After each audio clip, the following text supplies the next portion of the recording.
Alright guys, it's me, AK. What I'm coming to do every Monday now, starting today, is I'm going to be starting a video, a vlog or whatever, called Devotion. So what that's going to be is I'm going to come with certain topics or like quotes and books that I've come across and express my feelings, express how they've touched me or helped me grow in the direction I'm going with my life. So the whole purpose and point of what I'm trying to do is give awareness to the importance of seeking wisdom through your own experience, whether it be watching certain things or traveling certain places or reading whatever it may be, that we have the courage to explore those parts of ourselves where we got to look in and get those certain keys and answers to find our purpose and find what we do while we're here, right? So the first book now I'm going to be discussing for this episode, it's called Why You Should Listen to Me by Daniel Marquez. Now, that's one of my favorite authors. I came across this guy not too long ago, but his books has truly inspired me and just kind of helped me see a whole different perspective. And being open-minded, to me, is like one of the most important things when it comes to this journey, because it's hard because you got to be open to a lot of things that may be wrong or may be so conflicting to your beliefs, but that challenge itself in you is what's going to help you really become either convicted of what you already believe and seek knowledge for it, or rethink what you thought you knew and learn something different. So it's important to be open-minded in that sense for me, to gain as much knowledge and awareness to my life, right? So the chapter that I'm going to be discussing today, it's called The Meaning of Inner Peace. And there's one of the best quote that kind of stood out to me. I'll read it out to you. It starts like this: "But although I'm happy for who I am, I'm sad for being surrounded by so many idiots that cannot truly grasp my nature or understand the lack of sense in their actions. I guess that by finding answers during my entire life, I was led to a peace of mind, even though those answers often led me to more interrogations and confusion. I eventually developed my own strategies to deal with that, and the quest for the meaning of life has led me to where I am now, but it's not enough. Even though I know myself more and understand life far beyond what I could have imagined, I'm in a state of mind that, although amazing, it's also uncomfortable. It's as if I found a paradise in which nobody else can be found to share it, and I've tried to describe it many times, but those who call themselves humans can't see it and aren't ready to accept it. So do they have the right to envy and hate me? The answer could only find a reason in the right to be different. Should we judge those that we can't understand? We do not see things as they are. We do not see..." He goes, "Should we judge those that we can't understand?" And then he quotes Tillman, "We do not see things as they are. We do not, we do not see things as they are. We see things as we are." That's a quote he got from Tillman to end off what he was saying. But yeah, this really stood out to me, because it's like, when you start to walk a certain way and really truly be open and like aware to yourself, it does get kind of lonely, but it's like, it's a peaceful, uncomfortable kind of a thing, because it's like you get to a place where being alone is so graceful and is so like kind of, you want it because you're so whole with yourself, where you can just kind of meditate and really reflect. But it's also kind of weird because you want to share that, but it's like there's very few you can communicate that to, right? Like even with me, I have maybe less than 2 or 3 people I can really communicate and have a discussion with certain things. So a lot of the times you really kind of are just talking to yourself or God or whatever you want to call it. But it's a white and black kind of thing of like, it's good, and it has its pieces that it's like, it's hard, but it helps you. It's, that balance really helps you kind of go forward and really get more of an understanding of life and why you're here, right? So the first part he goes into, it's like, I'm happy for who I am, but I'm sad for being around so many idiots, right? It's this, what I'm saying? Like, we're here in a place where it's like 97 to 99% of the people are just, they're in the way of the masses. They're like sheep. It's like, it's not really willing to step out of line and be something different, because it's like the masses are going in one direction and nobody wants to step out because it's so-called scary. It's so-called, the unknown. Everybody wants to, rely on working a 9 to 5 and letting that be the end all be all with no plan, and going to school and doing all these things because their parents told them, and they listen to the religious instructors and they follow these rules and all this stuff, and it's like they never really make it anywhere, because in the sense of they'll get all this stuff, like the monetary and all these things, like there'll be successes in the riches of the vanities of this world, but when it comes to the inner happiness and the consistency of that happiness, even in times of sadness and pain, they won't really have that, because that richness inside has been imprisoned because of the state that they've allowed themselves to be in. So saying that to say this is like, when you're a person of the 1%, or just a different thinker, or just a free thinker, you see things so much differently. You feel a lot very alienated, in the sense of just like, everyone is thinking one way and you're thinking different. It's like, yo, what's wrong with me? But then you realize it's just nothing wrong with you. You just, you know different. And it's like, not to call people idiots in the sense of, oh, these people are stupid that we're looking down on them. We're all idiots. I think I'm stupid, but I take advantage of that and I use that to learn. You know what I'm saying? So it's like, when I'm saying that is like, you're around these people, but it's like, it's almost an annoyance because it conflicts with your energy, because not only are they being naive, they're choosing to be ignorant because they don't want to seek the hard truth. You know what I mean? And then he, sorry. And then he goes on to say, where is it? Yeah.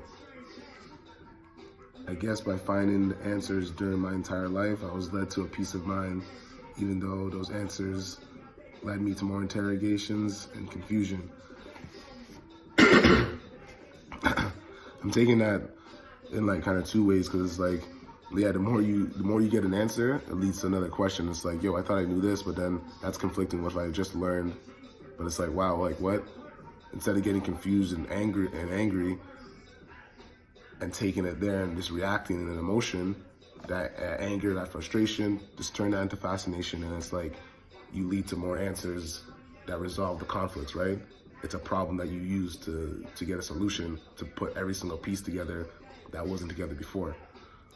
Also, the other thing I think that I was saying is that even when you're around certain people, it's like as you're seeking and as you're doing certain things, you hear people talking about certain stuff and they question you. You're not even saying anything, you just be in the crowd and they're asking you stuff. And it's like, you're about to say something that conflicts with everything they just said. And when you say it, they get offended. You know what I'm saying? Just because they can't comprehend and they're not open-minded enough to really understand where you're coming from. Because remember, they're listening to the news, and the news provides no solution. They're listening to, their colleagues, their friends, their workplaces, and it's all from, negative responses. Like, nobody's really talking about a solution. So once you bring a solution, it makes them think like, what are you talking about? Like, there is no solution. We're just gonna complain because that's all there is to do. So that gets them angry, right? So you find yourself a lot of times interrogated and, people attacking you in the sense of like, oh, what you're saying is wrong. You're too young. You haven't really experienced life yet. Like, you're just too optimistic, but realistically, you're just being real,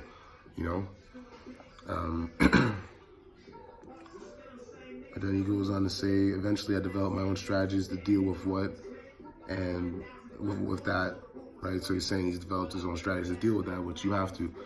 The quest for the meaning of life has led me to where I am now, but it's not enough. Even though I know myself more, understand life far beyond what I could have imagined, I'm in a state of mind that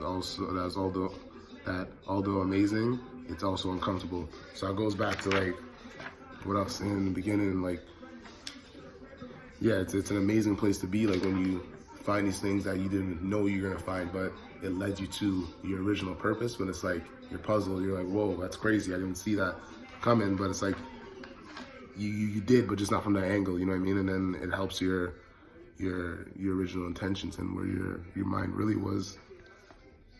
But then it's also difficult because, again, you can't really share that with people, and it puts you in a very lonely place. But then you're whole with yourself, so it's like you're really not alone because you have an understanding, right? And then, then he goes in to say, as if I found a paradise which nobody else can be found to share it. And I've described it many times, but those who call themselves humans can't see it.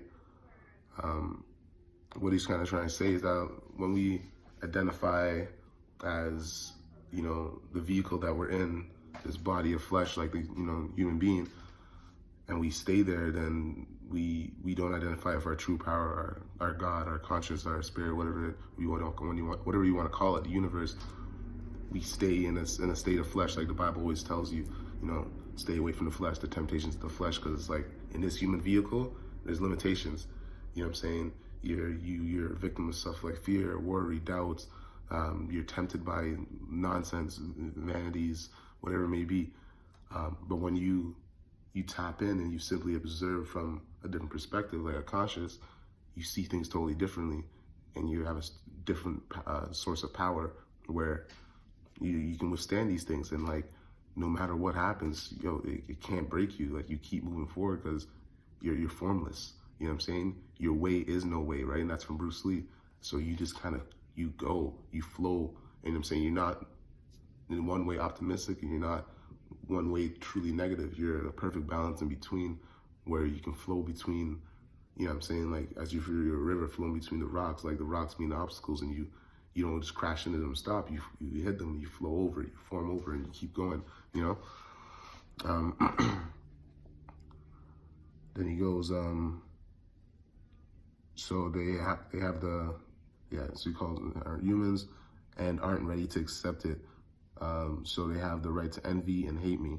So do they have the right to envy and hate me? He's asking a question, right? It's like, he's kind of just questioning and saying like, do people really have the right to envy or hate me? Seems like he's kind of, it's like a rhetorical question, like he's kind of unsure or not unsure, but it's like, yeah, do people have a right to hate? I mean, again, like people have a right to do whatever they want. It's just that I hope they understand, the pros and cons to everything that they do. The answer could only find a reason in the right to be different. So should we judge those that we can't understand? We do not see things, and then he goes to quote Tillman again, we do not see things as they are, we see things as we are, right? So again, that's perfect how he did that, because he's asking that rhetorical question, seems like, and then finishing off with that quote, like, if someone's gonna judge you, you know what I mean? Like, understand they're not even really judging you as a reflection of themselves. When people hate you, of course they hate themselves, right? All they see is hate, right? It's an inside-outside game. Whatever you have on the inside, who you are, is how you're gonna see the world. Think about it. You're insecure about your own beliefs and your own passions, but then you see someone else winning and succeeding in what they're doing, and you hate the fact that you can't do it simply because you're scared.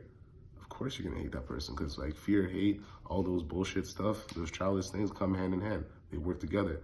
So when you see people winning, and it's like, you want to win too, of course everyone wants to win, but you're just a bitch and you're just scared, and you become a victim of that.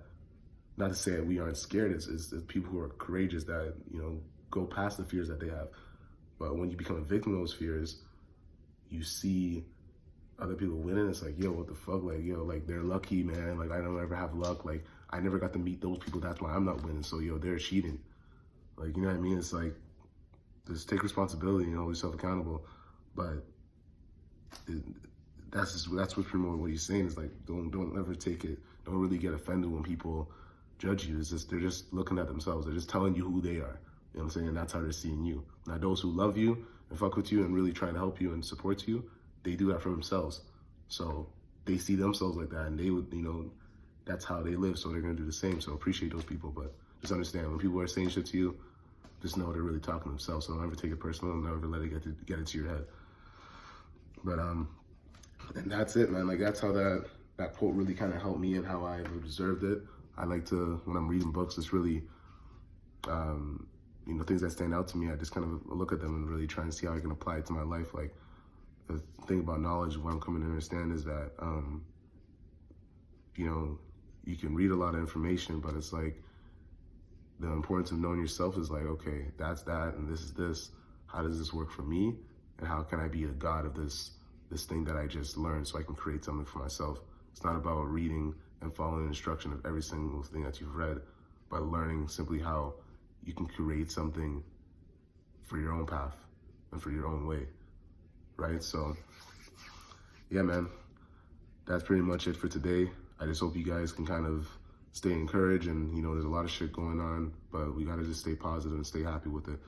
Through the pain, through the struggles and all these things, you know, it's the other side of the coin of joy and love, right? So appreciate those things too. Accept and appreciate the joy and love, and keep them hand in hand, so that when shit hits the fan, you don't stop, and you don't sulk, and you don't break down, but you keep pushing on.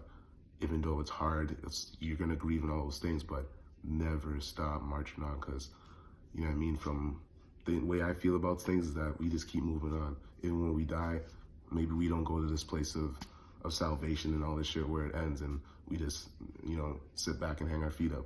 Maybe we go on to another plane and we just keep moving on, or wherever.